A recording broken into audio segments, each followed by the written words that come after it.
हाँ भाई निकुंज, mic on करो। Yes sir. हाँ बेटा, लास्ट क्लास में क्या क्या किया था? सर हमने मल्टीपल फिनाइल सिस्टम किया था और reaction leading to GI. Reactions leading to GI, ये भी तो किया था। हाँ सर। ये भी तो किया था, bicyclo compound. Yes, bicyclo compound भी किया था। बाईसाइक्लो कंपाउंड्स में हाइब्रिडाइजेशन क्या होनी चाहिए? सी sp3। sp3 होनी चाहिए, ठीक है। Reactions leading to GI, multi phenyl system, और रेजोनेटिंग स्ट्रक्चर भी किया था। रेजोनेटिंग स्ट्रक्चर याद है क्या? यस। ठीक है। तो जीआई वैसे टोटल तो कंप्लीट हो ही गया है, थोड़ा सा पार्ट और बाकी है, और कुछ पुराने सवाल है वो अपन देख लेते हैं। अब ये वाले जो एग्जाम्पल है, दिस आर मिसलेनियस एग्जाम्पल्स। इसको आज आगे कंप्लीट करते हैं। बाईसाइक्लो वाले मैंने आपको डायग्राम भी बता दिए थे कि यार ये कैसे सिस और ट्रांसफॉर्म में हो सकते हैं।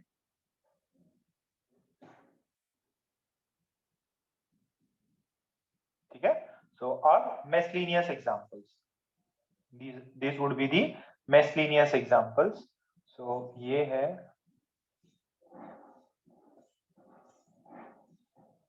miscellaneous examples.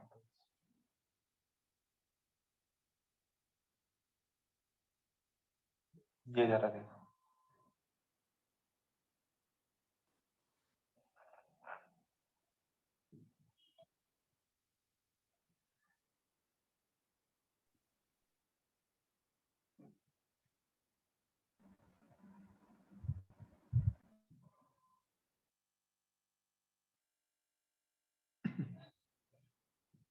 ये दो एग्जांपल्स मैं आपको दिखा दूं। अच्छा, ज्योमेट्रिकल आइसोमेरिज्म होने के लिए सबसे इंपॉर्टेंट चीज क्या है? There should be restriction of motion. Geometrical isomerism के लिए सबसे इंपॉर्टेंट है there should be restriction in motion. तो मान लीजिए यहाँ पे Cl लगा दिया, यहाँ Cl लगा दिया, इधर Cl लगा दिया, और इधर Cl लगा दिया। तो ये स्ट्रक्चर में ये स्ट्रक्चर में ये स्ट्रक्चर में क्या है बेटा? ये डबल बॉन्ड है। अगर डबल बॉन्ड है तो रिस्ट्रिक्टेड रोटेशन। डबल बॉन्ड है तो क्या होगा? रिस्ट्रिक्टेड रोटेशन होगा, रोटेशन नहीं कर सकता। तो ऊपर भी सेम चीज है, नीचे भी सेम चीज है। ये डबल बॉन्ड के इधर क्लोरीन है और नीचे वाले के इधर क्लोरीन है, और यहाँ पे दोनों में क्या है? दोनों में क्लोरीन सेम प्लेस पे। दोनों में क्लोरीन क्या है? सेम प्लेस पे। वैसे दोनों ही सेम है। This is transform and this is cis form. क्या मेरी बात समझ में आ रही है आपको? ये सिस और ट्रांसफॉर्म हो रहा है। ये मिसलेनियस एग्जांपल्स हैं। यहाँ पे रोटेशन नहीं हो सकता। अगर रोटेट नहीं कर सकते तो ये फॉर्म दोनों अलग अलग हैं। Cis and transform are both different. cis and transform are both different. This is restricted rotation.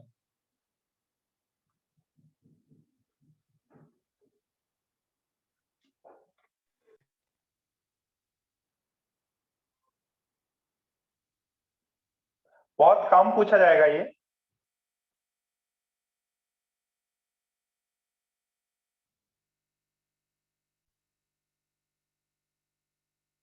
इसको ड्रॉ कर लें, ड्रॉ कर लें तो बता दें। अच्छा, ये चीजें तो समझ में आ रही है ना? फिजिक्स इतना हार्ड नहीं है ये, कितना सिंपल है। सेम साइड तो सिस, अपोजिट साइड तो ट्रांस। ये तो आर्या को भी चमक रहा होगा, जयेंद्र को भी चमक रहा होगा। अनगा और जीनल,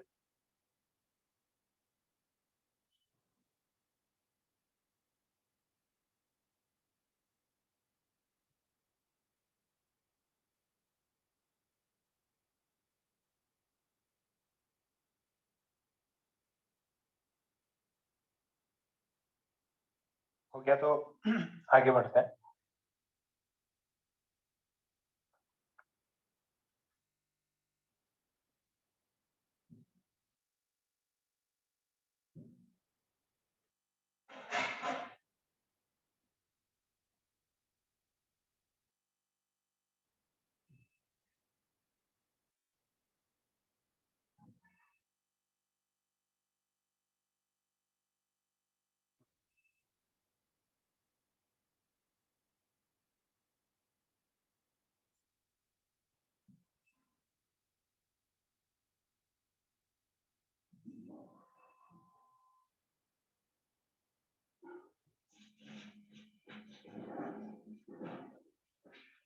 छाप लिया था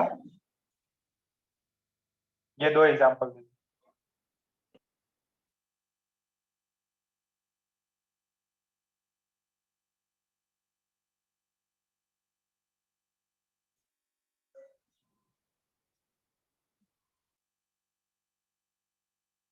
कौन सिस कौन ट्रांस?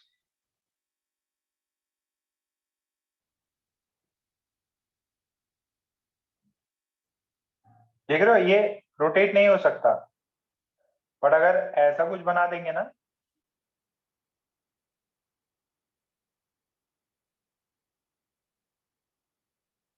ये वाला सिस और ये वाला ट्रांस, नीचे इसमें ये जीआई शो करेगा क्या? नीचे वाला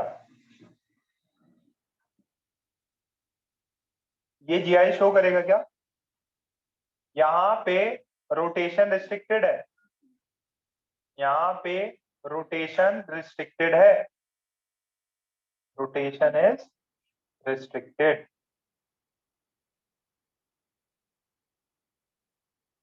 यहाँ पे रोटेट कर सकता है, तो ये रोटेट करेगा, और अगर रोटेट करेगा तो ये डिफरेंट फॉर्म में आ सकता है।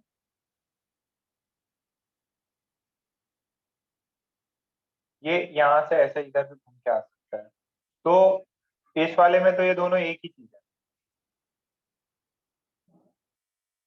यहाँ रोटेशन पॉसिबल है, तो ये घूम के पूरा इधर आ गया तो रोटेट हो गया, दे आर सेम। या सीधा बोले नो जीआई, ज्योमेट्रिकल आइसोमेरिज्म नहीं, रोटेट कर सकता है।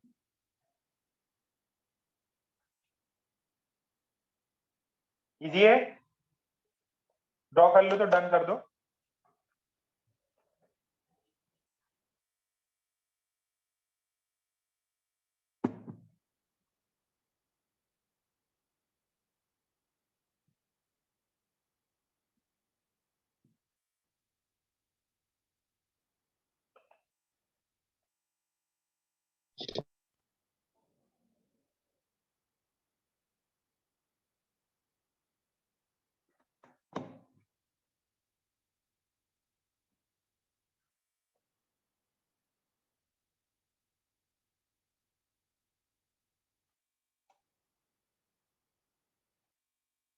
हो गया तो डन करो भाई।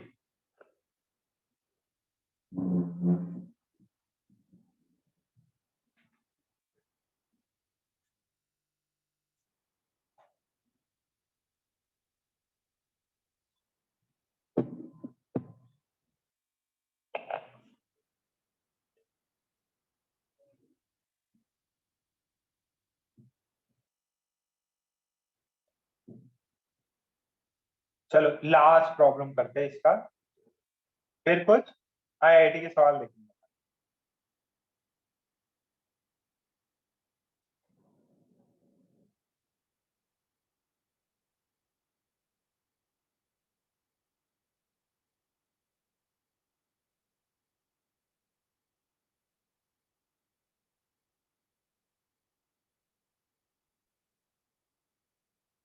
कौन से कौन ट्रांस?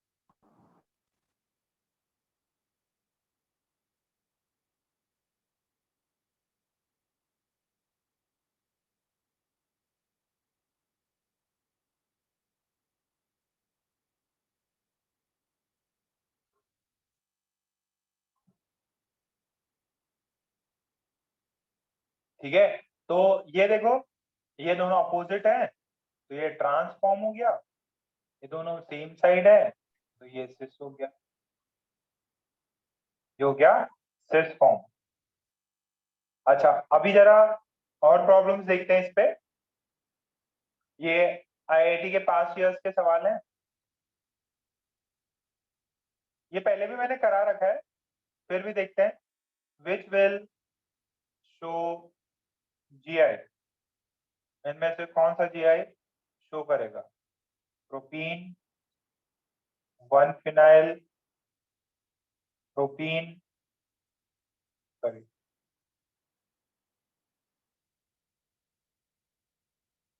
भाई जिसने नहीं छापा फटाफट छाप।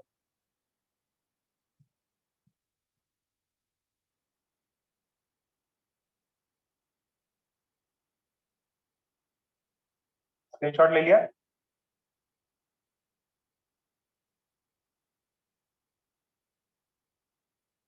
विच will show GI? C is butene, D is, इसको सॉरी ये थोड़ा सा ब्यूट, एक सेकंड मैं करेक्शन कर दूं इसमें।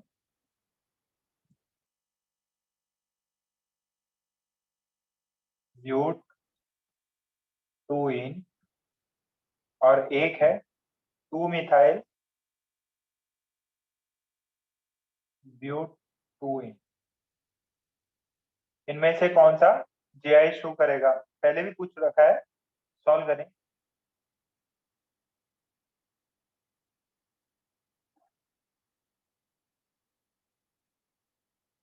जेई एडवांस, आईआईटी जेई के सवाल है इसमें, तो सवाल भी बहुत इजी पूछते हैं।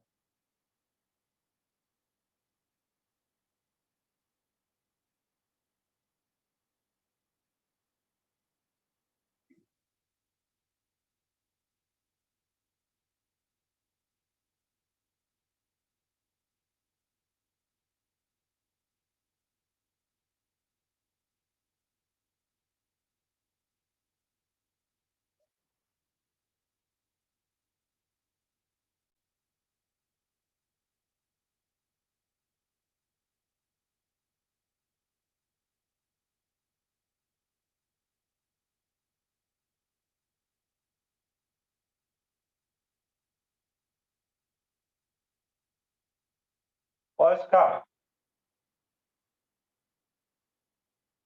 ये करा रखा है पहले, आप अगर बुक्स खोलेंगे तो आपको पता रहेगा।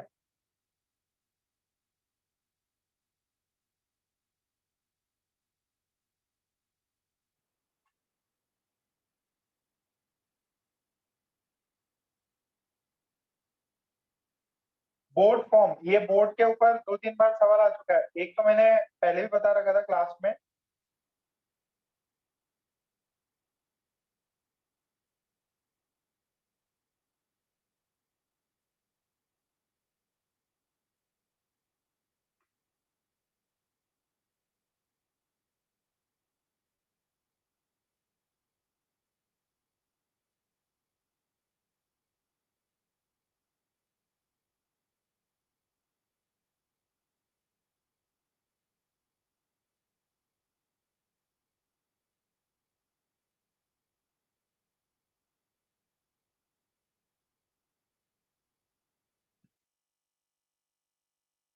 ये 2000 समथिंग में आया हुआ है।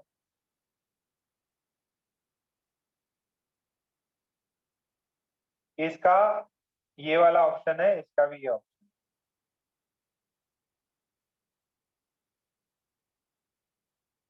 अरे सिंगल ऑप्शन है, प्रोपीन 1 2, क्या जीआई शो करेगा?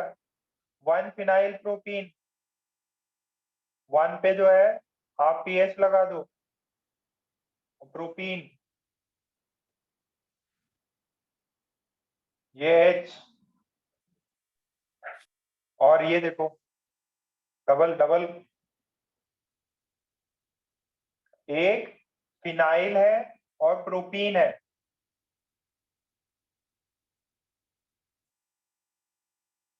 ब्यूटीन क्या होता है? ऐसा 1 2 3 4, 2 मिथाइल ब्यूटीन, 2 मिथाइल ब्यूटीन। ये 1 2 3 4, बेटा ये ए, ये बी, ये सी, और ये डी।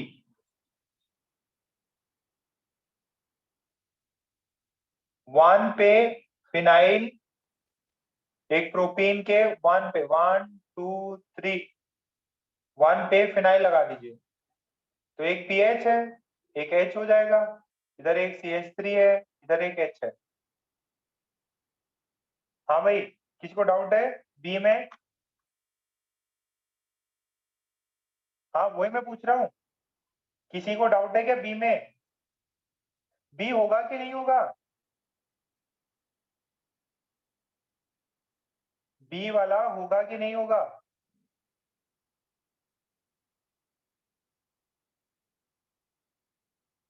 अरे बी भी होगा ना, सी तो है ही है, सी वाला मैंने करा रखा है, ये वाला भी रह गया ना। अरे क्या समझ में आया बेटा? आपको एग्जांपल्स चेक करना है, सबको ड्रॉ करके देखना था।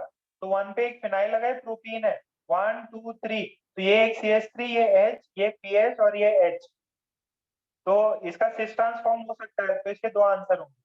और सेकेंड वाले का ये वाला आंसर होगा।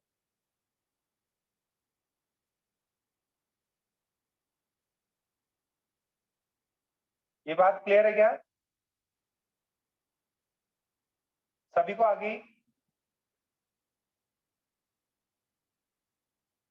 इसके फर्स्ट के दो आंसर हैं, बी और सी। मेजॉरिटी जनता ने सी ही किया। अच्छा ये तो क्या बेवकूफ बना रहा है, बोले बोर्ड बोर्ड फॉर्म जो है वो लेस स्टेबल है। क्यों? क्योंकि वो वाटर में सिंक हो जाता, उसका हाई डाइपोल मोमेंट आता।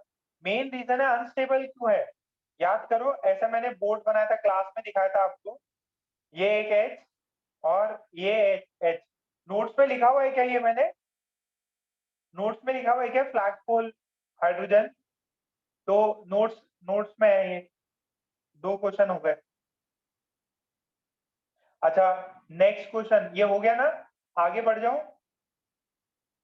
फर्स्ट के दो आंसर हैं बी और सी, सेकेंड का ऑब्जेक्टिव है फ्लैगपोल हाइड्रोजन इंटरेक्शन रिपल्शन जो भी है। ओके नेक्स्ट, ये आया था 87 में और 2007 में भी आया हुआ है। हाउ मेनी, जरा सॉल्व करो, how many isomers of C6H14, इसका आइसोमर्स बताओ कितने हैं?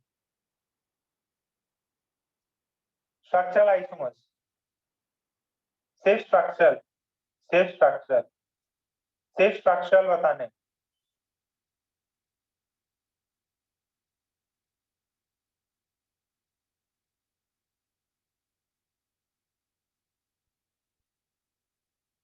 जरा ड्रॉ करके बनाओ।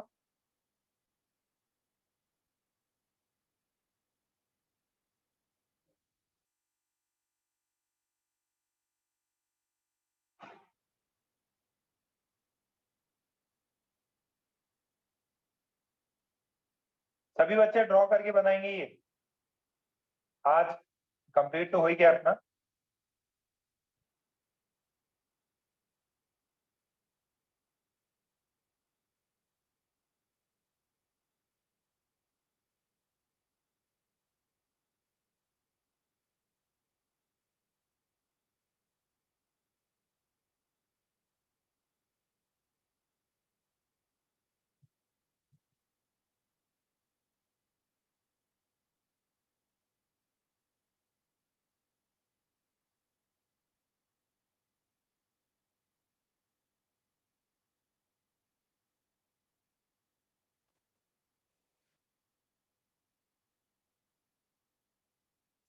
ड्रॉ करके मेरे को व्हाट्सएप कर दो।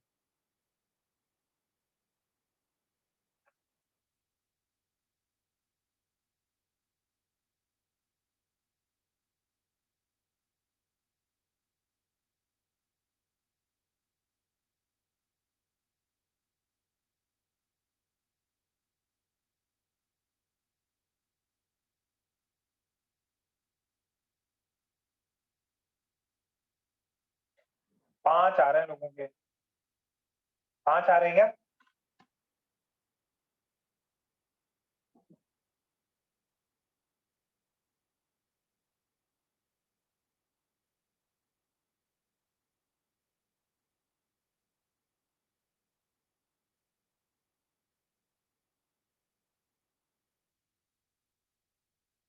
पांच, पांच आ रहे हैं,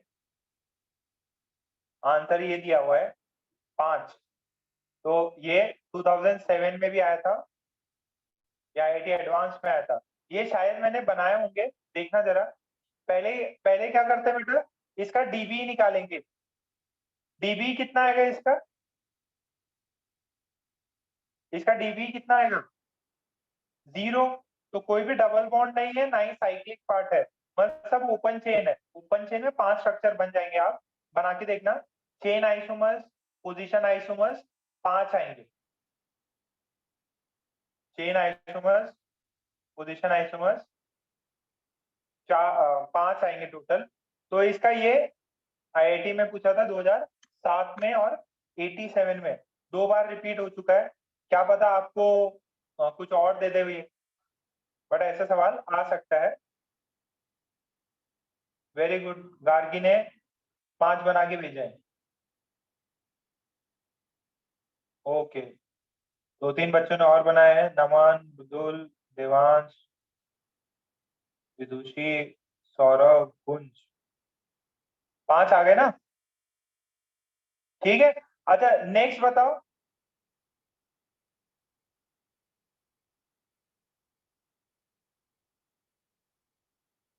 नेक्स्ट बताओ।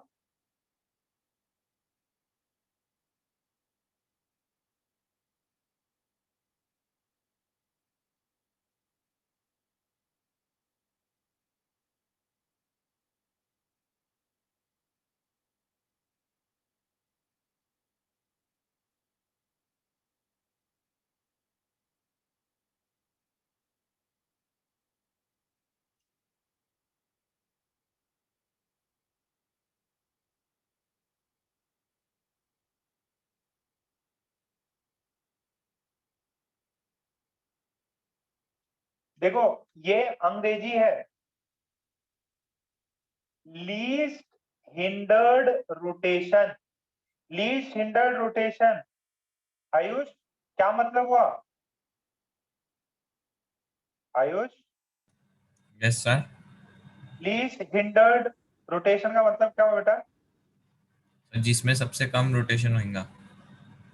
है, सबसे कम रोटेशन होगा। हिंडर्ड, हिंडर्ड पता है क्या हिंडर्ड? जरा डिक्शनरी में देख के बताओ। लीस्ट हिंडर्ड, जिसमें सबसे कम रिस्ट्रिक्शन होगा, जिसको घूमने में हिंडर्ड, लीस्ट हिंडर्ड मतलब बाधाएं सबसे कम होंगी। किसमें? ये इथीन, इथेन, इस वाले में घूमने में ज्यादा कम समस्या है, या इस वाले में? ये पता है ना ये क्या होता है, ये यही वाला है। इथीन को ही ऐसे लिखते हैं, और ये एसिटिलाइन जो होता है, दिस इज दिस। अब इसमें रोटेशन हो नहीं सकता, इसमें रोटेशन नहीं हो सकता सर। इसमें, इसमें क्या है ना बेटा, क्लोरीन क्लोरीन मोटे मोटे लोग हैं, मोटे मोटे लोग हैं, तो इनमें तो हो ही नहीं सकता दो में। इसमें भी रोटेशन हो सकता है, इसमें भी रोटेशन हो सकता है, बट क्योंकि यहाँ स्मॉल ग्रुप्स है, तो सबसे बेस्ट इथेन है। सबसे बेस्ट इथेन, मतलब सबसे कम समस्या आएगी उसको गोल गोल घूमने में। हिंडर्ड टू मेक डिफिकल्ट, किसमें सबसे कम डिफिकल्टी है रोटेट होने में? आंसर है इथेन।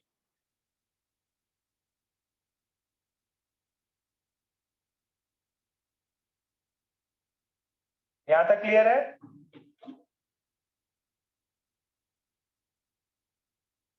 अच्छा ये तो चलो खैर, एक है ना बहुत चिंदी सवाल आया था 92 में, 1992 में क्या आया था? 1992 में आया है कि, पहले ऑप्शन देख लेते, कन्फर्मर्स, पोजीशन आइसोमर्स, आइसोमर्स, एक होता है इनैंशोमर्स। ये आगे वाले सेक्शन में करेंगे अपन। एक होता है डाइस्टीरियोमर्स। बोलेगा which of the following are formed due to rotation. इतना सरल सवाल 1992 में। सर सी और डी तो मेरे को पता ही नहीं, कोई यूज ही नहीं है। कौन सा 92 में सरल सवाल है, मेरे को नहीं कराना चाहिए था।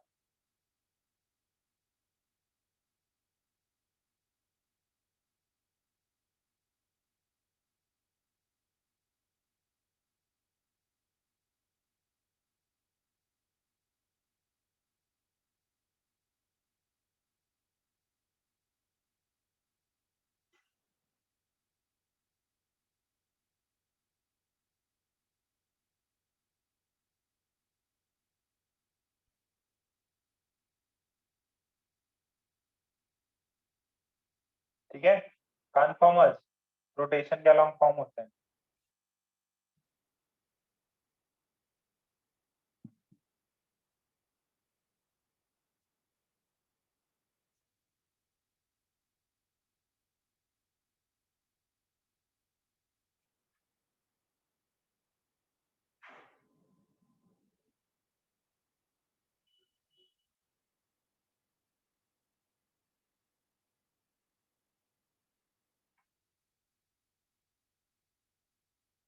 चलो ठीक है, यहाँ तक तो आ ही गया।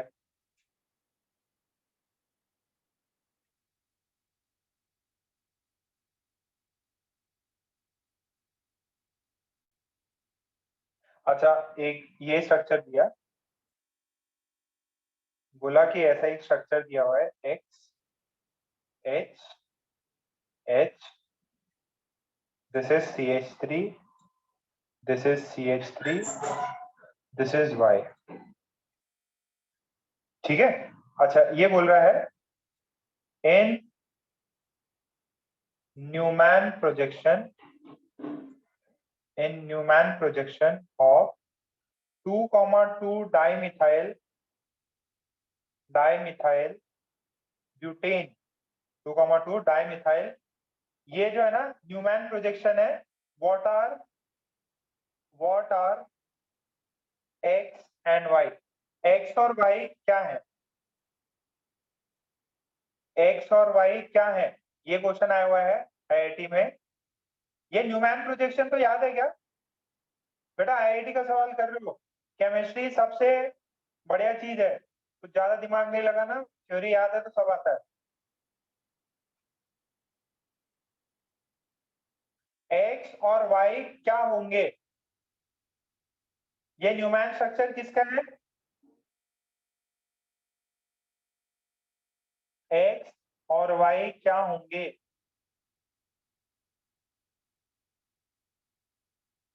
एक्स और वाई क्या होंगे बेटा? आराम से करो, 4 नंबर का है, सॉल्व करो।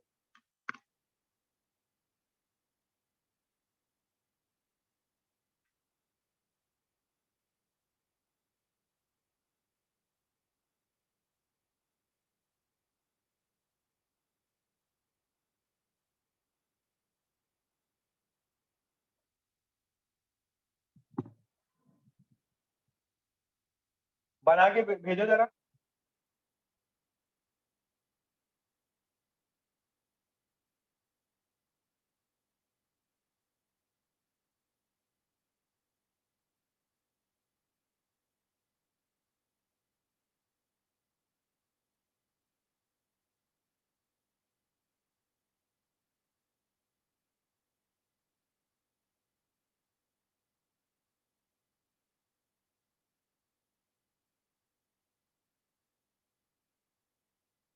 बेटा कंपाउंड क्या है?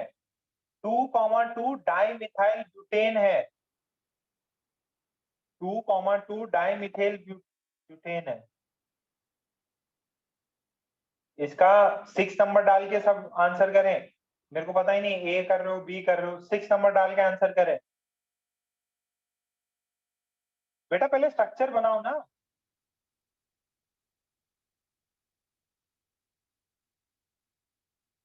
आयुष का सही लग रहा, रुदुल कुंज इन सबका गलत लग रहा, कबीर का भी गलत लग रहा है। सही है कबीर या गलत है?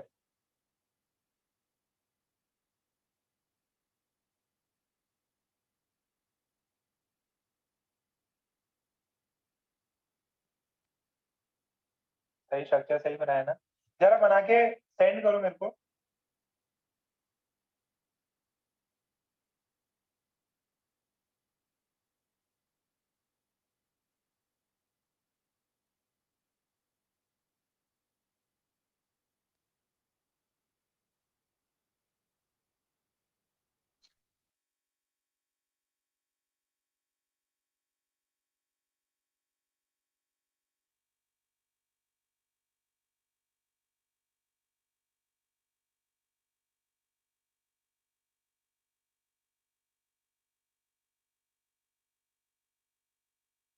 ये देखो, ध्यान से सुनना। पहले मुझे बनाना पड़ेगा 2,2 डाई मिथाइल ब्यूटेन। देखो, 1 2 3 4, ठीक है। और ये एक सी, ये एक सी। अच्छा, अब नंबरिंग करूंगा तो बेटा क्या होगी? 1 2 3 4, ठीक है। अच्छा, अब अगर मैं इसका न्यूमैन प्रोजेक्शन बनाता हूं, अब न्यूमैन प्रोजेक्शन बना के देखो जरा, न्यूमैन प्रोजेक्शन बना के देखो बेटा, कौन सा बेस्ट सीन हो सकता है?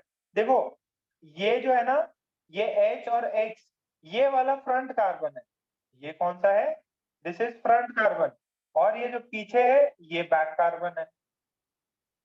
बैक कार्बन से CH3 और Y जुड़ा हुआ है। X और Y क्या हो सकता?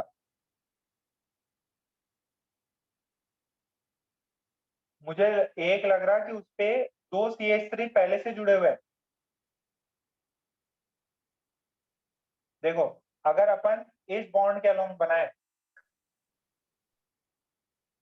डायग्राम बना के देखो, अगर मैं इस बॉन्ड के अलोंग बनाऊं तो क्या बनेगा बेटा? एक को फ्रंट लो, एक को बैक लो।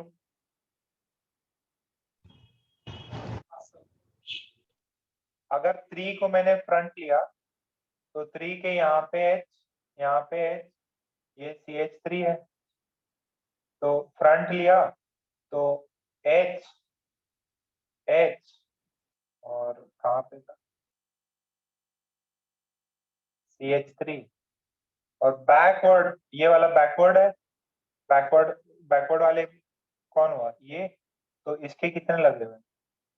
इसके 3 CH3 लगा, 3 CH3 लगे हुए। दिस इज नंबर 3, ये नंबर 2। तो बेटा कौन कौन से हो गए? एक X और Y CH3 तो हो गए, X और Y CH3 हो गए। और कौन सा हो सकता है?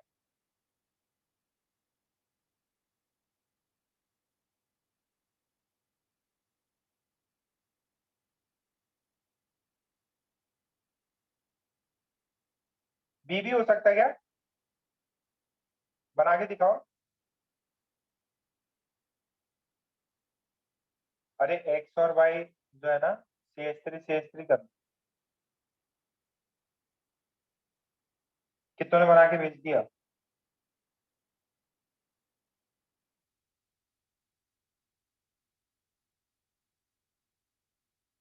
हाँ, ये अपन ने कौन सा माना? अल्फा बीटा माना ना, तो इसको अल्फा, इसको बीटा माना, पीछे वाला।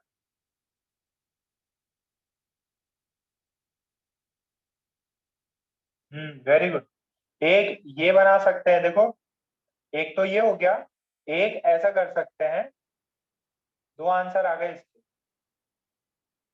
इसको अल्फा बोल दो, इसको बीटा बोल दो। तो इसका H, H, H, समझ में आ रहा है क्या? इसको फ्रंट कार्बन ले लो, तो 2 आंसर हो सकते हैं इसके। इसको अल्फा को फ्रंट कार्बन ले लो, तो फ्रंट कार्बन है तो x की वैल्यू h हो सकती है, x की वैल्यू h हो सकती है, और y की वैल्यू होगी C2H5, y की वैल्यू होगी C2H5। x and y respectively पूछा था ना, आ गया क्या समझ में? दो आंसर है इसके।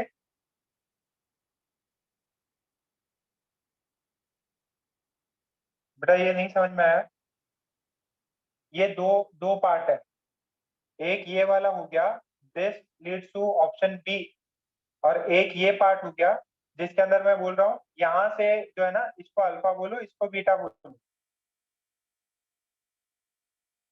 अल्फा में दो एच तो पहले से दिए हुए हैं, दो एच पहले से दिए हुए हैं, फ्रंट वाले पे एच एच, एक ये एच रख दू, और पीछे वाले कार्बन पे एक मिथाइल और एक ये इथाइल होता है।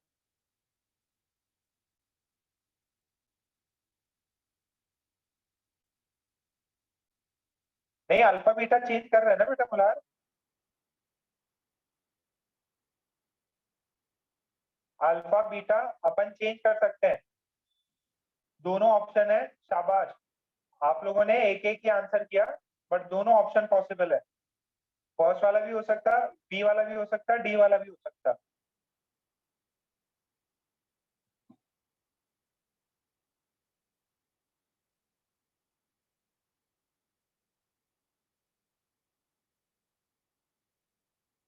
ये बात सबको समझ गई क्या?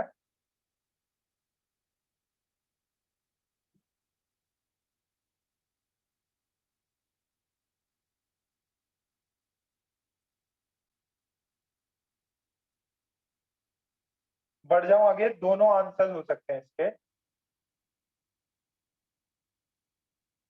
नंबरिंग नंबरिंग 1 2 3 है, 1 को अल्फा मान लिया, 2 को बीटा, यहाँ पे मैंने अल्फा 3 को माना और बीटा 2 को माना, तो दो आंसर्स अपने को मिलते हैं, एक ये और एक ये। आगे बढ़ रहा हूं,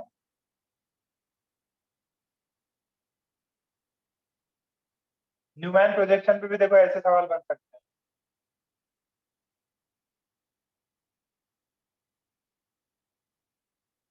अच्छा, एक बार ये क्वेश्चन आया, अगेन आईआईटी का है, how many cyclic isomers are possible with formula C4H6? Cyclic isomers कितने पॉसिबल हैं C4H6 से?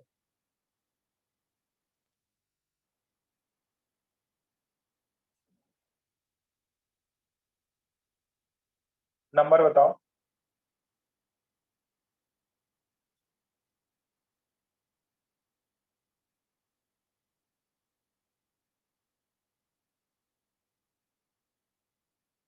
साइक्लिक आइसोमर्स कितने पॉसिबल हैं? क्या होगा क्लास में?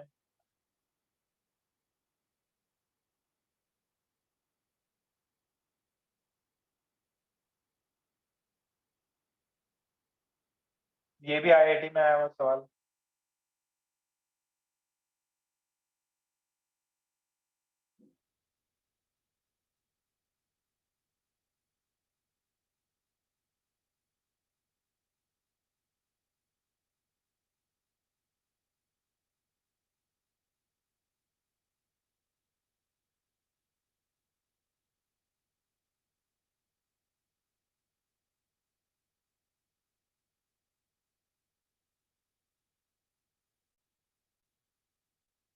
थ्री आ रहे हैं कि फाइव आ रहे हैं?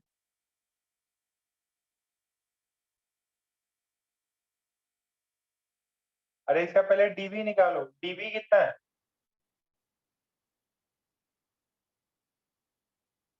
डीवी इसका 2 आएगा, तो डीवी 2 है, इसका मतलब क्या हो सकता है, या तो एक एक डबल बॉन्ड, वन रिंग हो सकता, या टू रिंग हो सकते हैं, या टू डबल बॉन्ड हो सकता,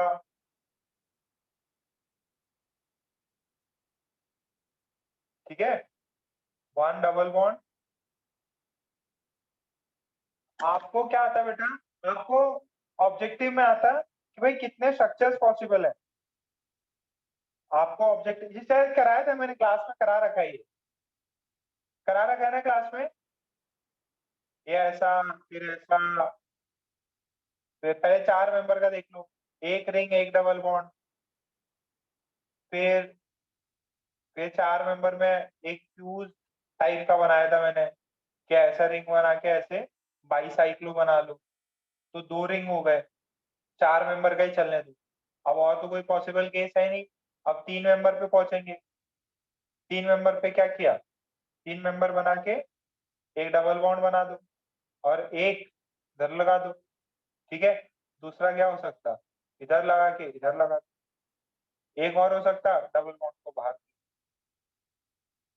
पहले चार मेंबर बनाओ, फिर चार मेंबर के सारे केसेस, फिर तीन मेंबर, क्लास में करा रखा है मैंने, ठीक है। तो ऐसे आपको आईआईटी में सवाल पूछ सकता हूँ। ए स्क्वायर चार है बेटा, टोटल चार। अच्छा, एक बार है ना आईआईटी में पैराग्राफ में आया था एक क्वेश्चन, पैराग्राफ का क्वेश्चन था। पहले से उन्होंने इंफॉर्मेशन दे रखी थी, पहले से इंफॉर्मेशन दे रखी थी, पैराग्राफ फॉर्म में आया था। आईआईटी का ही सवाल है, पैराग्राफ में आया था। पैराग्राफ है, पहले से ही आपको, पहले से आपको इंफॉर्मेशन दी थी। उसने बोला कि म्यू ऑब्जर्व्ड होता है ना, वो होता है sigma mu i into X आई। ऐसा दिया हुआ है क्वेश्चन, ये आपके सभी के बुक्स में रहना चाहिए। Where mu i is the dipole moment of stable conformers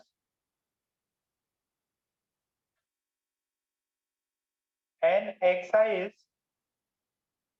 mole fraction.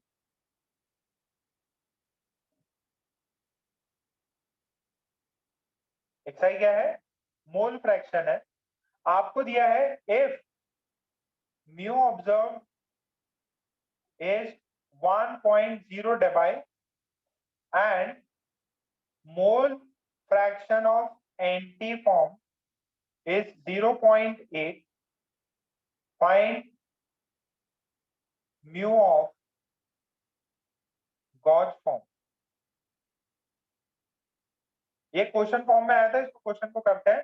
पहले इंफॉर्मेशन छाप लो, ये थ्योरी बुक्स में नहीं है, ये ऐसा क्वेश्चन फॉर्म में फर्स्ट टाइम अटेम्प्ट हुआ। किसी को मोल आता हो तो पता होगा उसको।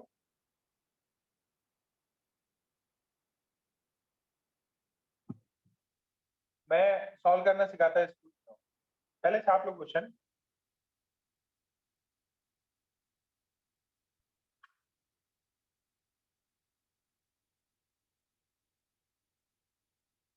बोला है कि जो म्यू, म्यू पता है ना, म्यू मतलब डाइपोल मोमेंट।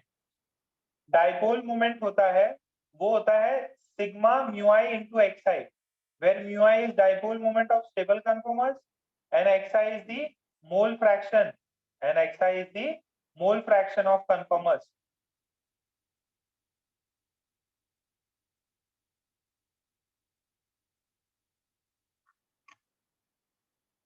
एक्स आई जो है वो मोल फ्रैक्शन है कन्फॉर्मर्स की।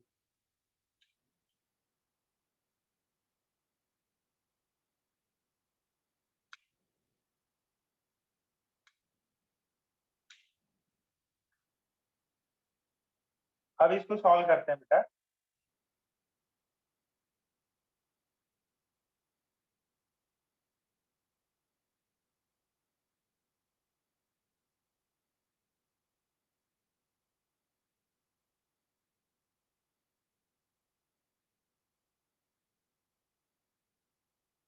यहां तक छाप लिया तो प्लीज डन कर दो।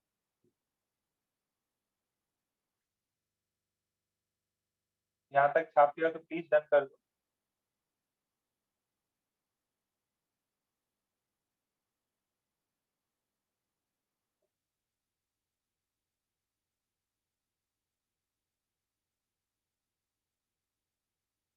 ओके, अब जरा ध्यान से सुनो। कोई भी कन्फर्मर में दो तीन कन्फर्मर्स अपने को बताएं, Eclipse, partially Eclipse, Gauss, anti. ठीक है, एक होता है परफेक्टली इक्लिप्स, एक होता है पार्शियली इक्लिप्स, और एक होता है गॉस, एक होता है एंटी।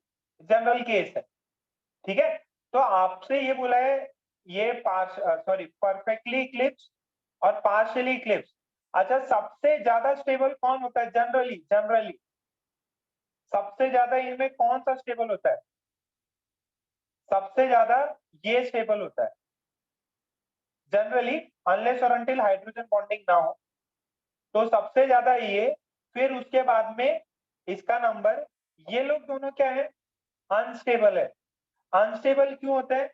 क्योंकि इन पे ऊपर एक आता है, एक स्टेरिक स्ट्रेन भी हो सकता है, और एक दूसरा रिपल्शन होता है बॉन्ड पेयर का। ठीक है, तो इनमें स्ट्रेन रहता है, ये अनस्टेबल होता है। तो अनस्टेबल होते हैं, इनकी एनर्जी ज्यादा होती है, ये लोग नेग्लिजिबल क्वांटिटी में होते हैं। ये क्या होते हैं? नेग्लिजिबल क्वांटिटी में। जो भी है मेजॉरिटी इन्हीं का है। जो भी, अगर कोई भी, अगर मैं कंफर्मर की बात करूंगा तो उसके अंदर ज्यादा से ज्यादा फॉर्म मेरे को गॉस और एंटी का ही मिलेगा। तो जो आपका म्यू ऑब्जर्व्ड है ना, तो म्यू ऑब्जर्व्ड क्या हो जाएगा? This is mu of Gauss into X of Gauss plus mu of anti into X of anti. बाकी जो भी है पार्शियली इक्लिप्स या जो भी इक्लिप्स वाला पोर्शन है उसका कुछ, जो भी इक्लिप्स वाला है वो उसका कुछ भी दिक्कत नहीं है। मुझे वॉइस क्लियर आ रही क्या? सभी को वॉइस क्लियर आ रही क्या? मेरी वॉइस क्लियर है? सभी को आ रही है? Very good. माइक वाइक सब क्लियर है? टेस्टिंग 1 2 3। सबको सुनाई दे रहा है? किसी को नहीं सुनाई दे रहा हो?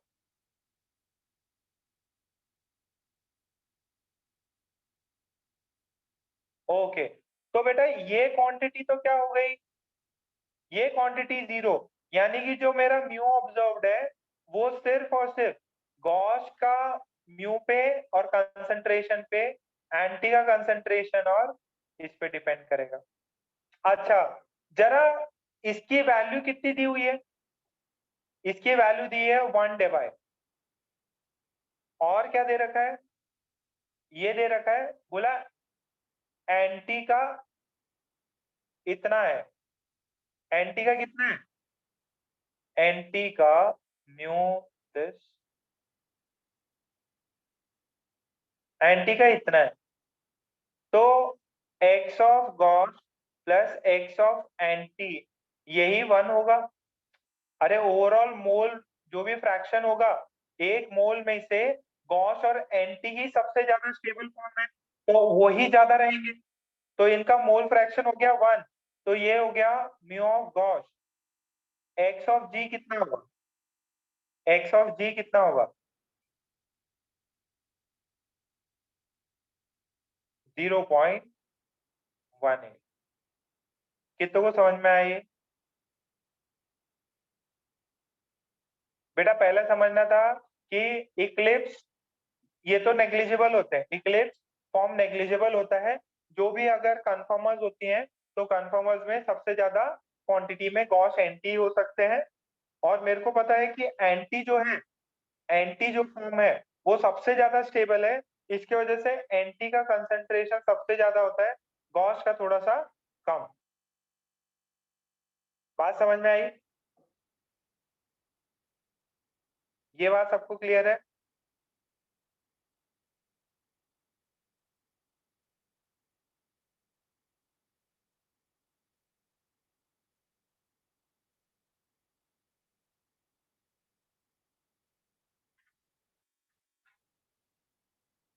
अच्छा, अच्छा वैसे उन्होंने कन्फर्मर दिया हुआ था, उन्होंने कन्फर्मर दिया हुआ था। यहाँ तक क्लियर है, छाप लो इसको। अब आपको निकालना है म्यू ऑफ जी, ये क्वांटिटी निकालनी।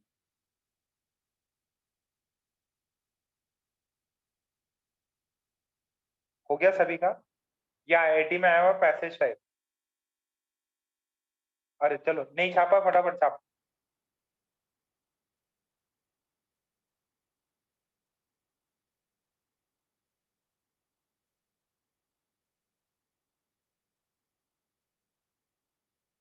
बता था बेटा, रुक जाओ।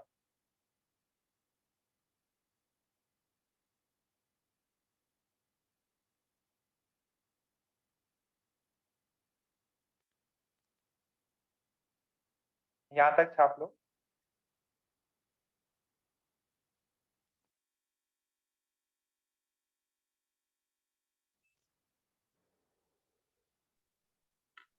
छाप लिया गया सभी ने? कुछ डाउट्स हैं बच्चों के, मैं क्लियर कर देता फिर ही आगे बढ़ता। बेटा एक्चुअली है ना, उन्होंने ये चीज दी थी, CH2 CH2 और ये X, ये X। बोला कि इसका है ना, इसके 3-4 फॉर्म हो सकते हैं। इक्लिप्स फॉर्म हो सकता, गॉस फॉर्म हो सकता और एंटी फॉर्म हो सकता। इसका 1 मोल है टोटल। टोटल कितना है इसका? कितना है टोटल? 1 मोल। अच्छा टोटल 1 मोल है, तो इनके सबके मोल फ्रैक्शन, ये कुछ भी मान लो बेटा, इसका 1 मोल मानो या 5 मोल मानो, तो जो बाकी ये लोग होंगे ना, वो एक फ्रैक्शन में डिवाइड होंगे। तो इन सब का मोल फ्रैक्शन, मतलब इनके moles divided by total moles. तो टोटल मोल्स में मान रहा हूं 1 है, टोटल मोल्स 1 मान रहा हूं। तो इसका इसका जो है, किसका? एंटी का। बोला है कि 1 मोल में से 100% में अगर इसकी क्वांटिटी 100 है तो 82 ये होगा और रिमेनिंग 0.18 ये होगा। ये नेग्लिजिबल होगा। ये क्या है? नेग्लिजिबल।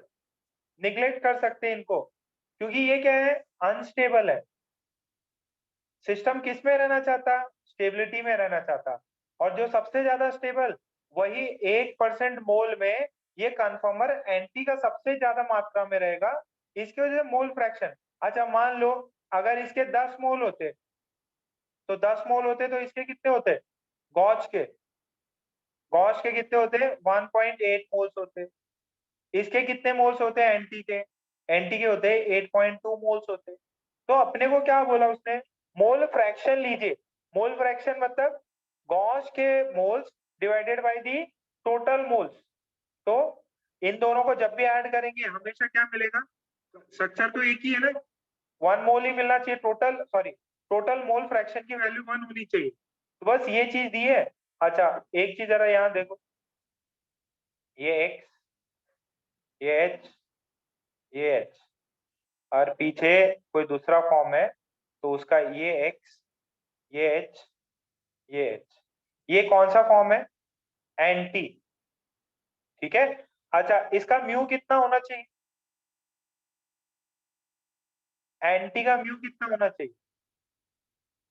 0। X ऊपर की तरफ, X नीचे, ये इधर। तो एंटी का dipole moment is always, anti का डाइपोल मोमेंट इज 0। एंटी का डाइपोल मोमेंट इज 0।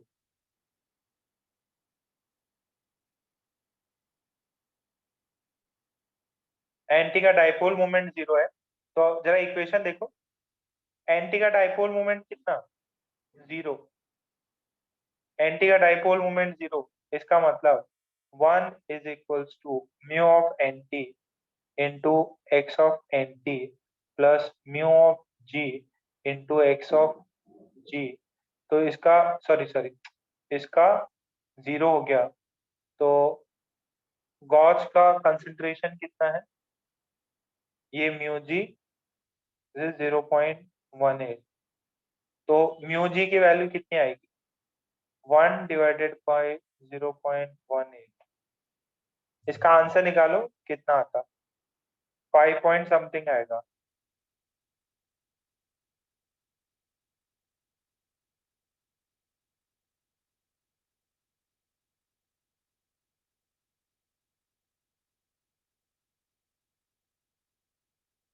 बेटा समझ में आ रहा क्या? 5.5 डेबाई। तो गॉस का डाइपोल मोमेंट कितना रहेगा? एनटी का 0 होता है। सिंपल सा एक सवाल है,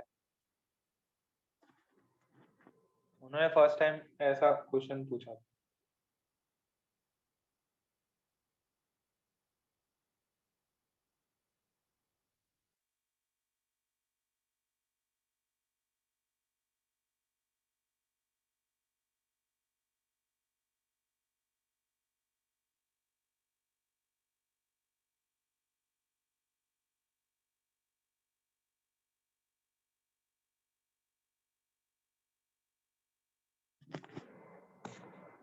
एक और प्रॉब्लम करते हैं, समझ में आ जाएगा।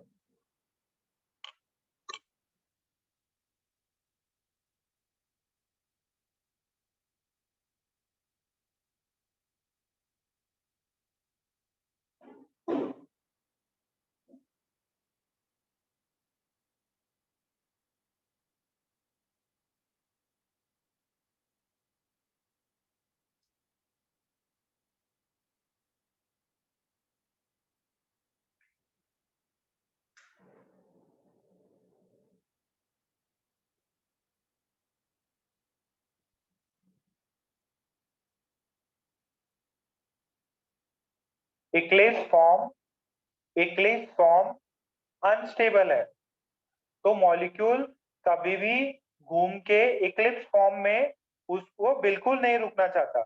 इक्लिप्स फॉर्म में बिल्कुल नहीं रुकना चाहता, तो उसका कंसंट्रेशन कितना होगा? मतलब उसके मोल फ्रैक्शन कितनी होगी? 0 मान सकता हूँ। बेटा अगर ये इक्लिप्स फॉर्म में रहना ही नहीं चाहता, ये इक्लिप्स फॉर्म में रहना ही नहीं चाहता, बिल्कुल पसंद नहीं करता इक्लिप्स फॉर्म में, तो उसकी कंसंट्रेशन कितनी होगी? ये हाईली अनस्टेबल हो गया। अगर ये अनस्टेबल है तो इसके मोल फ्रैक्शन निग्लेक्ट कर सकते हैं, 0 के अराउंड ही है। 0 के अराउंड मानते हैं इसकी मोल फ्रैक्शन, क्योंकि इसका मोल फ्रैक्शन इसका 0 के अराउंड मानते हैं, कैलकुलेशन के लिए 0 मानते हैं। इक्लिप्स हो चाहे पार्शियली इक्लिप्स हो या फुल्ली इक्लिप्स। चलो नेक्स्ट बोला है कि अगर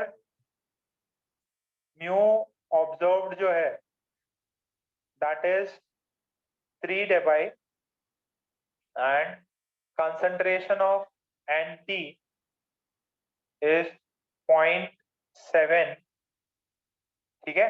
आपसे पूछा जाए फाइंड म्यू ऑफ गॉस, कितना डेबाई होगा? फाइंड करो जरा।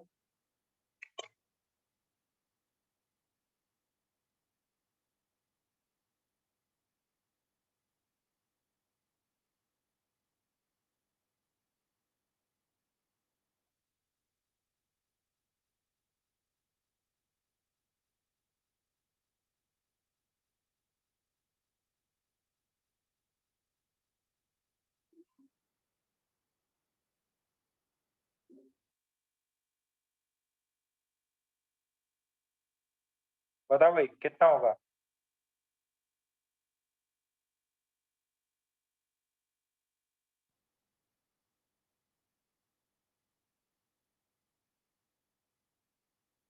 प्रियांशु, सोनी, कबीर, सही है।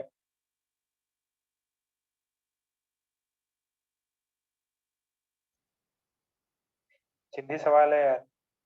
श्रेया सही करो इसको।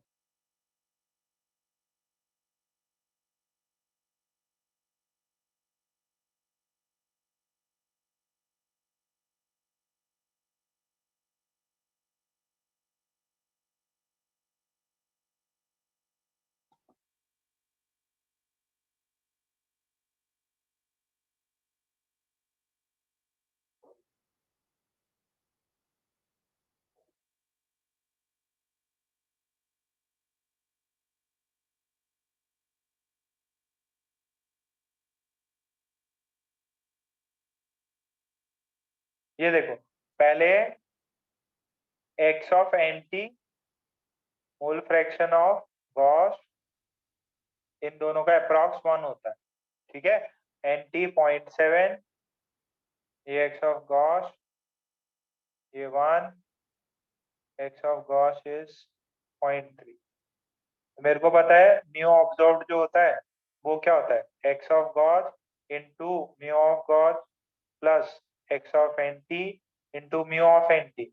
ऑब्जर्व्ड वैल्यू कितनी है, 3 दबाए, कितनी है 3, x गॉस की कितनी है 0.3, म्यू जी, ये वैल्यू तो 0 हो जाएगी, तो म्यू जी की वैल्यू आ गई 10 दबाए। ये 1.3 कैसे आ रहा तुम लोग का, 1.3 कैसे लाए बेटा विदुषी?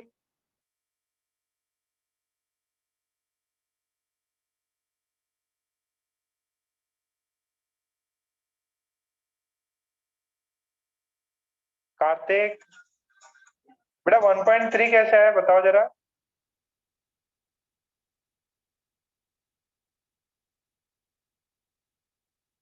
Yes sir. 1.3 कैसे आया बेटा? सर वो जो आपने अप्रोक्स 1 लिया ना, वो मैंने 3 ले लिया था। 3 थोड़ी ले, 3 वो तो डेबाई है, वो तो ये है डाइपोल मोमेंट है। अरे पता है ना, म्यू डाइपोल मोमेंट होता है, ये DM dipole moment. Yes sir. पुरानी चीजें मत भूलो, केमिकल बॉन्डिंग भी पढ़ते रहो।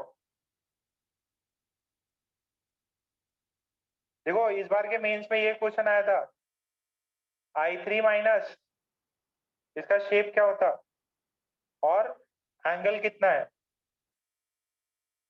ये इस वाले मेंस का सवाल है। I3 माइनस शायद क्लास में भी कर रखा है। I3 माइनस का बताओ जरा कितना एंगल है, इसका शेप क्या है I3 माइनस?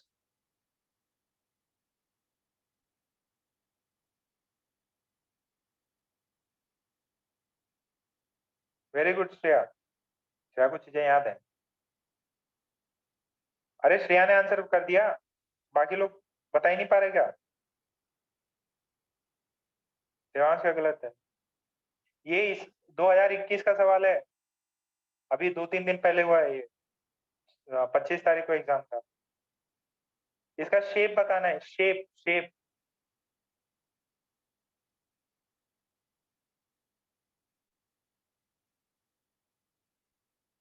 धोनी कौन, एंगल बता दो।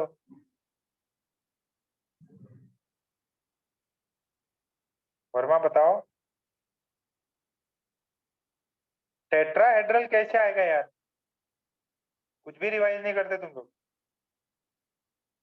ये 3, इसके लोन पेयर कितने हो गए, सॉरी इसके ऊपर नेगेटिव 7 थे, एक एक्स्ट्रा इलेक्ट्रॉन आया, इसने बॉन्डिंग बनाई, तो ऐसा ये बनता।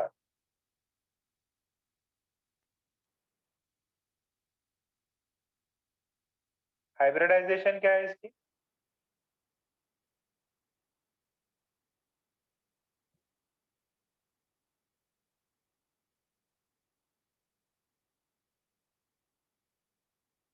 sp3। देखो बेटा ध्यान से सुनो, कितने सराउंडिंग एटम है, 1 2, कितने लोन पेयर है 3, तो नंबर कितना हो गया 5। आपने तुम लोग ने भी गलती कर दी, तुम्हारे सीनियर लोग तो और बड़े वाले हैं। इस बार ये सवाल आया था, और देखो इस पे भी आया है, ये पता है क्या, B2H6 क्या बोलते हैं इसको,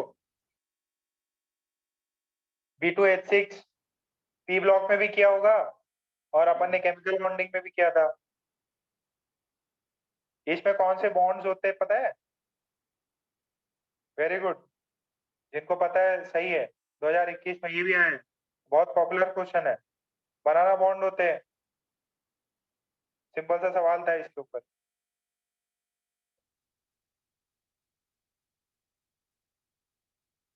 डाइमर बनता है, डाइबोरेन है। डाइबोरेन के स्ट्रक्चर में भी इस बार सवाल आ चुका। आइसोमर वाइसोमर में तो कम ही है, एक एटॉमिक स्ट्रक्चर पे भी बहुत सारे सवाल। हाँ सुनो, इस बार क्या सवाल आया, ये देखो, क्रोमियम प्लस का इलेक्ट्रॉनिक कॉन्फ़िगरेशन बताओ। ये 2021 का सवाल है, जेईई मेंस का। क्रोमियम प्लस का इलेक्ट्रॉनिक कॉन्फ़िगरेशन बताओ।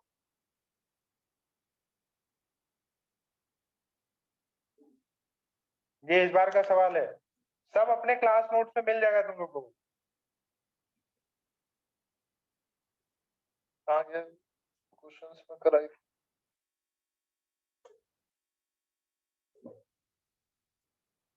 तो एक मिनट, जो क्वेश्चन था ना वो एक मिनट बता दो। ये क्वेश्चन एग्जैक्ट क्वेश्चन ये था, एग्जैक्ट क्वेश्चन ये था कि which of the following which have same outermost configuration, outermost configuration। ये इस साल का सवाल है, 25 तारीख का जो था उसमें। क्रोमियम प्लस Mn2+, ये ए ऑप्शन। बी ऑप्शन दूसरा ये है V2+, cobalt plus. C option Fe2+, cobalt plus. D option nickel 2+। बहुत समझाया तुम लोगों को कि भाई ये सब कुछ आता है, पढ़ते रहो।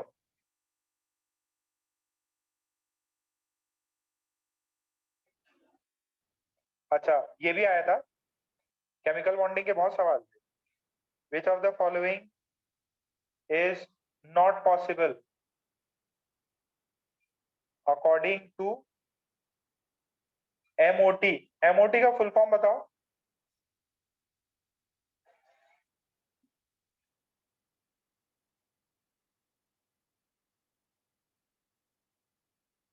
बताओ कौन, क्या आंसर होना चाहिए इसका। एकदम बेसिक केमिस्ट्री के मेरे नोट्स भी पड़े हुए हैं, तो बहुत बढ़िया स्कोर आ जाएगा। हाँ वो याद रहने चाहिए। और प्रॉब्लम, इसका आंसर बताओ फोर्थ का। ये भी 2021 वाला वेब अटेम्प्ट के सवाल है।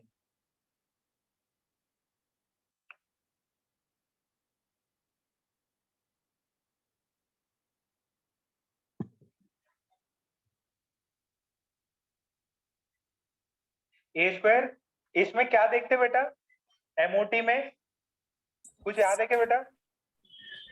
सर बॉन्ड ऑर्डर देखेंगे, बॉन्ड जिसका ऑर्डर जीरो पॉसिबल नहीं है। किसका पॉसिबल नहीं है। सर ए का। ए का, क्यों बेटा। सर बॉन्ड ऑर्डर जीरो है उसका। बॉन्ड ऑर्डर जीरो है, बॉन्ड ऑर्डर इसका जीरो है। इसका पता है क्या, O2 2-। ये मैंने शायद क्लास में लिखा रखा है, B2 एग्जिस्ट नहीं करता। अच्छा B2 एग्जिस्ट नहीं करता, उसका कुछ बॉन्ड ऑर्डर का फॉर्मूला है क्या, हाफ इंटू कुछ है क्या बेटा, A square. Number of electrons in bonding orbital minus number of electrons in anti bonding orbital upon 2। Upon 2। तो इसके अंदर क्या होता है, इसके अंदर पेयरिंग हो जाती है, इसका बॉन्ड ऑर्डर 2 आता है। अगर अपन ने डायग्राम भी बनाया था, इसका डायग्राम बनाया क्या है, एमओटी का इसका डायग्राम बनाया हुआ है। यहाँ से 1s से 2 आते हैं, ठीक है। अरे ये सब होते हैं, ये एग्जिस्ट करते हैं। ये He2 एग्जिस्ट नहीं करता, बस He2+ और He2- एग्जिस्ट करते हैं। और ये ऑक्सीजन वाला तो एग्जिस्ट करता है, इन सबका बॉन्ड ऑर्डर भी निकलवाया मैंने। तो इसका आंसर ये था। ये इस साल का सवाल है, एक एटॉमिक पे भी आया था, 3s का कुछ पूछा था उन्होंने। बहुत सरल सरल सवाल। मैं बोल रहा हूँ आगे अभी आपको भी याद रहेंगे। आप थोड़े से तेज बच्चे हो, तो आपको थोड़ा बहुत हो सकता है, बट प्रैक्टिस नहीं करोगे तो सब भूल जाओगे। अच्छा एक क्या आया था, अच्छा एक ये आया था Al2O3, ये किस टाइप का ऑक्साइड है। मतलब ऑप्शंस में था Al2O3 किस टाइप का ऑक्साइड है? एम्फोटेरिक, ठीक है। तो इस पे आया था, ऑक्साइड्स पे आया था, एम्फोटेरिक है, कुछ एसिडिक है, उस पे कुछ एक क्वेश्चन आया था, और एक ये आया था लास्ट स्लाइड में क्या ही था, ये बॉन्डिंग एमओ में कितने हैं माइनस एंटी बॉन्डिंग एमओ में इलेक्ट्रॉन्स कितने हैं, ठीक है, उसका बाई 2 करना था। एक इस पे आया था, लैटिस एनर्जी पे आया था, लैटिस एनर्जी पे बता दूं क्या? लैटिस एनर्जी याद है क्या? लैटिस एनर्जी,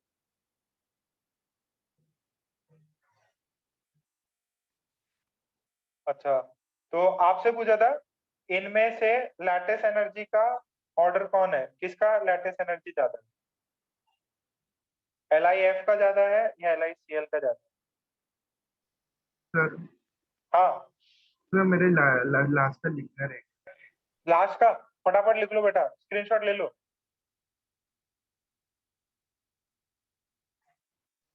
सर हो गया। हो गया, शाबाश। लैटिस एनर्जी किसकी ज्यादा है? कराया होगा मैंने केमिकल बॉन्डिंग में।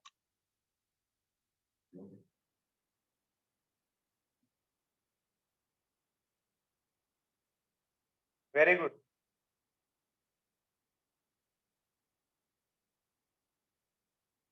ऐसे कंपेयर करने था MgO और NaCl, इनमें लैटिस एनर्जी किसका ज्यादा? इसमें एक ये वाला ये सवाल था, लैटिस एनर्जी के ऊपर था, LiF और LiCl, MgO और NaCl 2021 वेब अटेम्प्ट।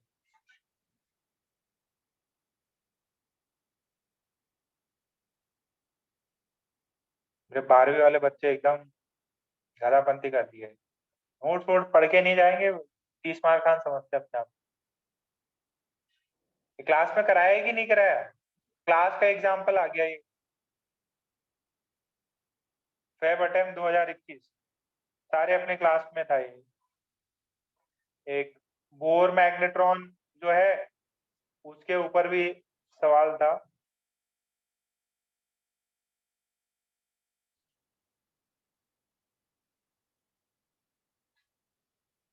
चलो ठीक है, वो भी आप कर तो सकते हैं। मोल कॉन्सेप्ट के ऊपर, अच्छा ये देखो ये क्वेश्चन था, डी ब्रॉगली, इसके मैं ऑप्शन, डी ब्रॉगली वेवलेंथ, ये उसमें आया था इंटीजर में, de Broglie wavelength of a proton and alpha particle is same,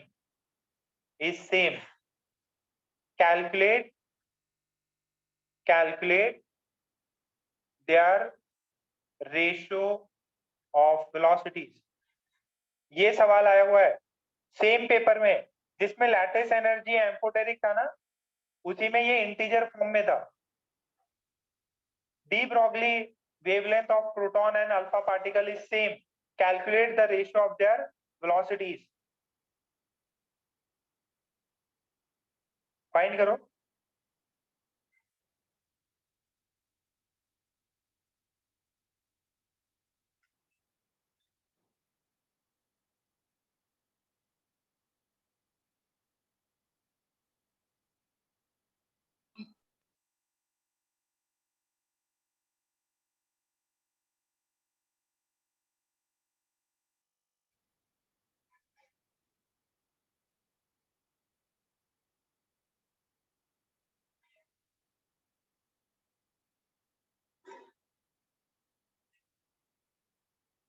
de Broglie same है, डी ब्रॉगली वेवलेंथ सेम है,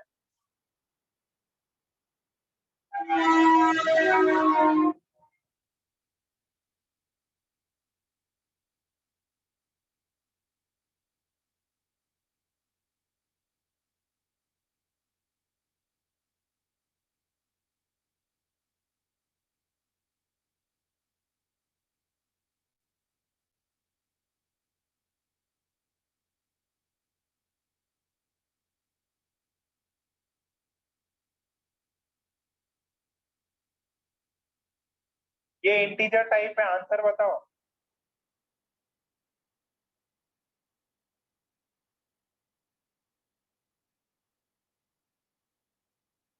नमन, यस सर। क्या आंसर है बेटा? 1/2। 1/2। डी ब्रॉगली वेवलेंथ का फॉर्मूला बताओ। √2m/k/v। है? नहीं बेटा, डी ब्रॉगली वेवलेंथ मेरे को क्या दिया हुआ है, दोनों का सेम है, मेरे को वेलोसिटी के टर्म्स में चाहिए। h/m भी पता है क्या बेटा? De Broglie wavelength yes h/m। Sorry sir यार। याद नहीं है? तुम भी सीनियर्स को फॉलो कर रहे हो? ये सब एकदम मुंह जुबानी रहना चाहिए। De Broglie wavelength of proton upon de Broglie wavelength of alpha, h upon mass of proton into velocity of proton into h upon mass of alpha into v of alpha. h गया। मास alpha का कितना time होता है? 4 times होता है mass of proton के, और ये मास ऑफ प्रोटॉन, ये वेलोसिटी ऑफ प्रोटॉन, ये वेलोसिटी ऑफ अल्फा। ये दोनों तो सेम है, तो इसकी वैल्यू 1 हो गई। तो अब यहां से देखो क्या आएगा, velocity of proton by velocity of alpha 4/1 आता है। पता है क्या यार, ये करा रखा है क्या ऐसे? वेलोसिटी का रेशियो निकालना, डी ब्रॉगली वेवलेंथ, ये इस बार क्वेश्चन है। कितनों का सही आया? 4।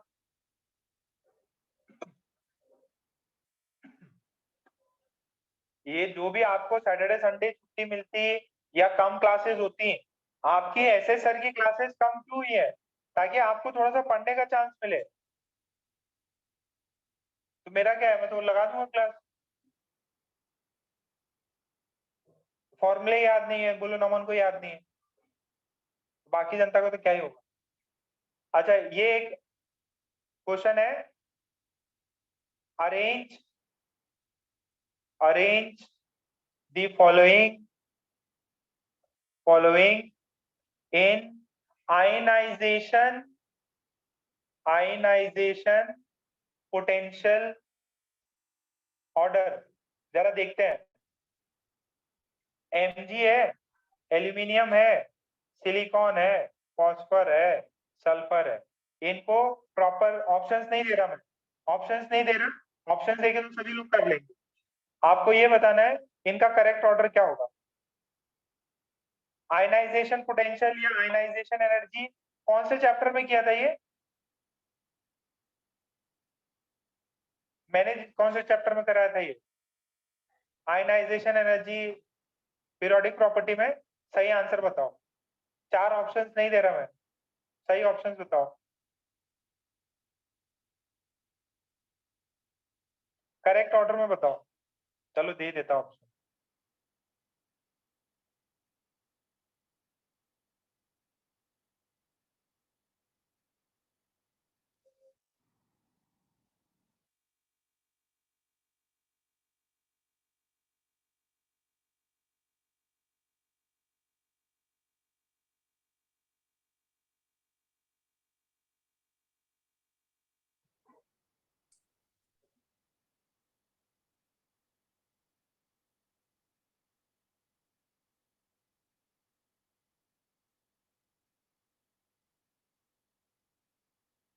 क्या आंसर है, ए की बी?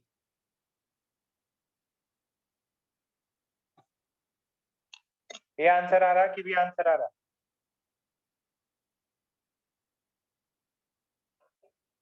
वेरी गुड सार्थक।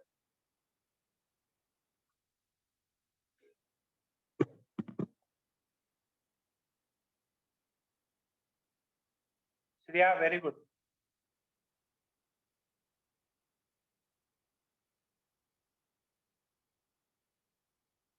आप लोग सही जगह पे जा रहे हो अगर बी कर दो तो। और सही जगह क्या है? जो बी ऑप्शन मार्क करेगा वो जाएगा बाबुल गांव के कॉलेज में। जिसने बी ऑप्शन मार्क किया है वो जाएगा बाबुल गांव। जिसने डी किया है हो जाएगा आईआईटी दिल्ली या एम्स दिल्ली। ये सही आंसर है इसका। ये भी 2000। अब बताओ क्यों? याद करो, याद करो। तो ये बंधुओं, ये H2P1, ये H2, इसका याद करो। 3H2, 3H2, 3P1, ये क्या है? Fully filled. याद करो, यहाँ P से निकालना है या S से? ये फुल्ली फिल्ड से निकालना है। फिर सिलिकॉन 3H2, 3P2, ये वाला क्या है? 3H2, 3P4, इसका क्या है? 3H2, 3P3। ओहो, ओहो, बात समझ में आ रही क्या? इलेक्ट्रॉनिक कॉन्फ़िगरेशन, ये सेम ऑर्डर, सेम ऑर्डर मैं बता रहा हूँ। नीट वालों में इस बार यही आएगा, उसमें दे देंगे ये लोग बोरॉन, कार्बन, ऑक्सीजन, क्लोरीन। किसी किसको याद आ रहा? ऐसा कुछ किया था इसके अंदर। पी जो है हाफ फिल्ड होता है, पता है ना? हाफ फिल्ड पी और fully filled P S orbitals are more stable, तो इलेक्ट्रॉन देना पसंद नहीं करते। बहुत बच्चों की गलत हुआ है ये। कब याद आता? जब गलत हो जाएगा।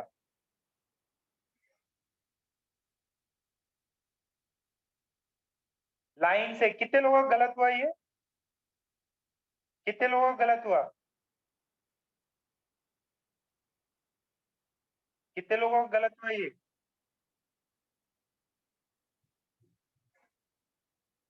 क्या है? ऐसा अपन ने अपने नोट्स में कभी लिखाया है? ऐसे एग्जांपल्स किए हुए ना अपन ने?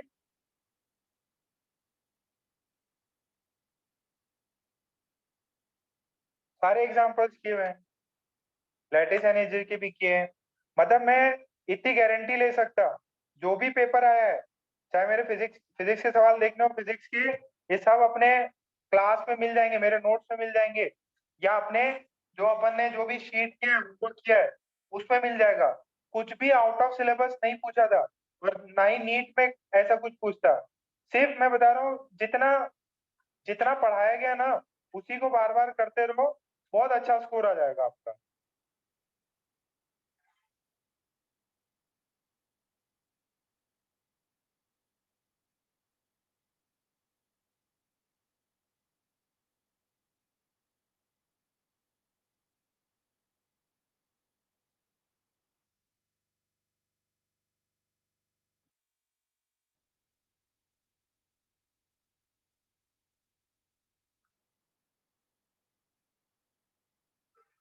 फिजिक्स में भी उन पे सवाल आए हुए हैं, क्या बोलते हैं, इंटेंसिटी पे, रेडियो एक्टिव।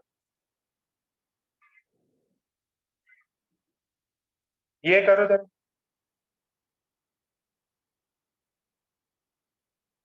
बोल रहा है ऑब्जेक्टिव आया था, an object is placed at 10 centimetre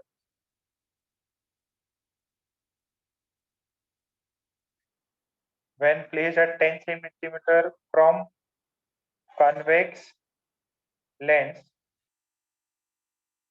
and when placed 20 centimeter from it, forms same same height image, forms same height image. Find focal length of lens.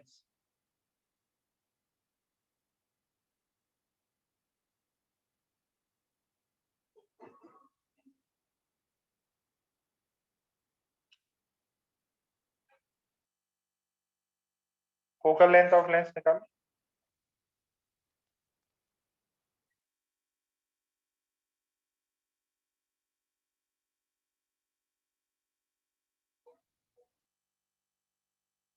Image की height same है, height same है। एक तो है ना, अपने question bank का question repeat हुआ था काइनेमेटिक्स का।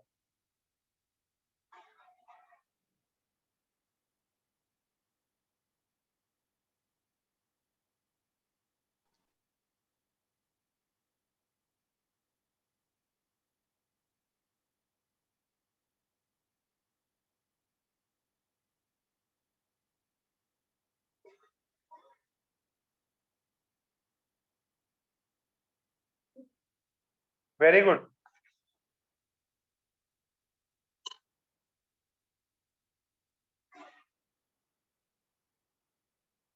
देखो मैग्निफिकेशन सेम है, अगर सेम हाइट फॉर्म कर रहा मतलब मैग्निफिकेशन सेम है। Magnification is same, magnification is same.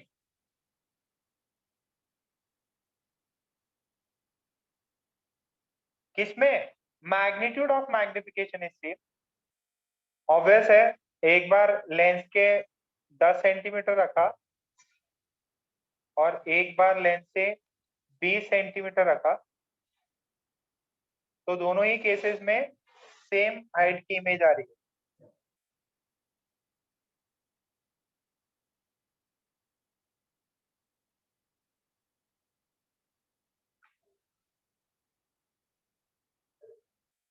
इसको सॉल्व करके मुझे सेंड करो। क्वेश्चन बहुत इजी है, ऐसा कुछ भी नहीं कि नहीं कर सकते आप। आपको पूछा है इसका फोकल लेंथ।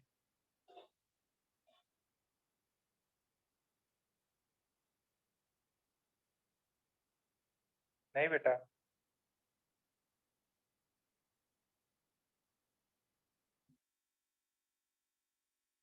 आपको देखो हाइट सेम है, हाइट सेम है, फोकल लेंथ 0।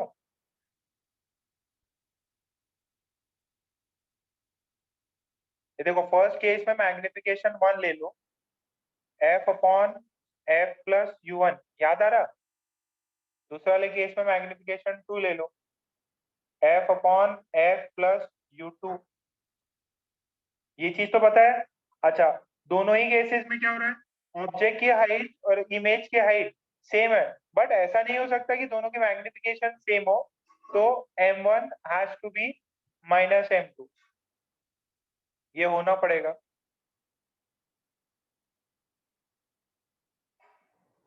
क्यों? क्योंकि दोनों डिफरेंस डिस्टेंसेस डिफरेंट है, तो ऐसा होगा कि एक बारी में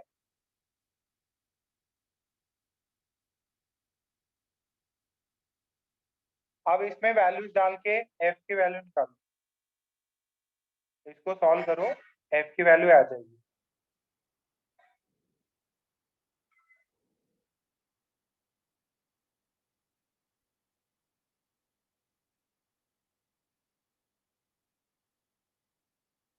देखो बेटा, दोनों में मैग्निफिकेशन में साइन का अंतर होगा। अगर मैं साइन का अंतर रखूं तो f upon f, proper sign, पहले वाला 10 सेंटीमीटर पे है, तो प्लस -10 इज इक्वल्स टू, दूसरा वाला कितना है, minus of f upon f plus -20। Equation आ गई। अब जरा f की वैल्यू निकालो यहाँ से, जरा f की वैल्यू निकालो, आ जाना चाहिए। f गया, वेरी गुड, सार्थक का आया। कबीर सही आया क्या, देखो जरा।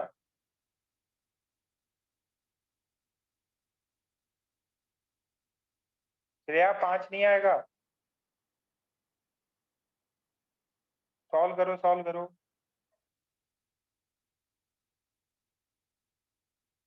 ये खतरनाक प्रॉब्लम आ गया क्या? मेरे को लगा यार इजी लगा होगा तुम लोग ने तो अभी एकदम रिसेंट में पढ़ा है।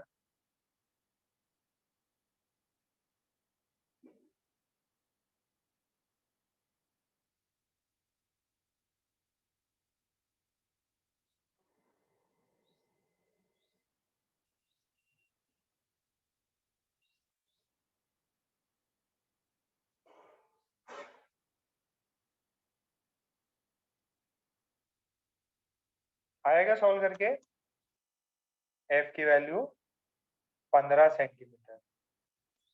बच्चों समझ में आ रहा है कि नहीं?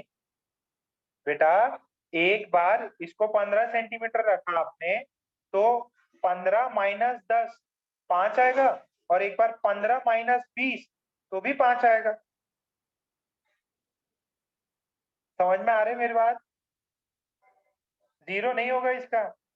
जीरो कौन बोला?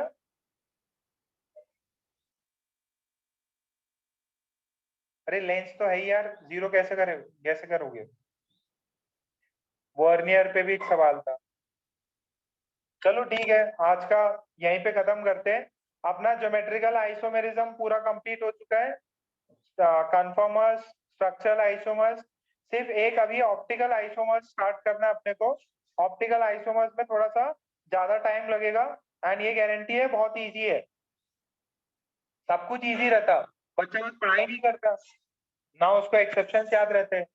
मैंने कितनी बार बोला है कि आपको क्रोमियम का, और दूसरा कौन सा मेटल था, सॉरी कौन सा एलिमेंट था जिसकी कॉन्फ़िगरेशन अलग है? क्रोमियम और कॉपर। मतलब गांठ बांध के रख लो, जरूर आपके एग्जाम में भी आएगा। बट अपन क्या है, भूल जाते सब। बार बार पढ़ते रहो जो भी फ्री टाइम मिले। चलो ठीक है, मैं इसका भी आपका प्लान करूंगा कि स्ट्रक्चरल आइसोमर्स, जीआई, और जो अपना क्या होता है उससे पहले कन्फर्मर्स, उनका टेस्ट करा ले। ये एक सेक्शन कंप्लीट हो गया है। कौन सी बेटा फर्स्ट स्लाइड? अरे यार हैंग कर गया। ठीक है, मीटिंग लीव कर सकते हो आप।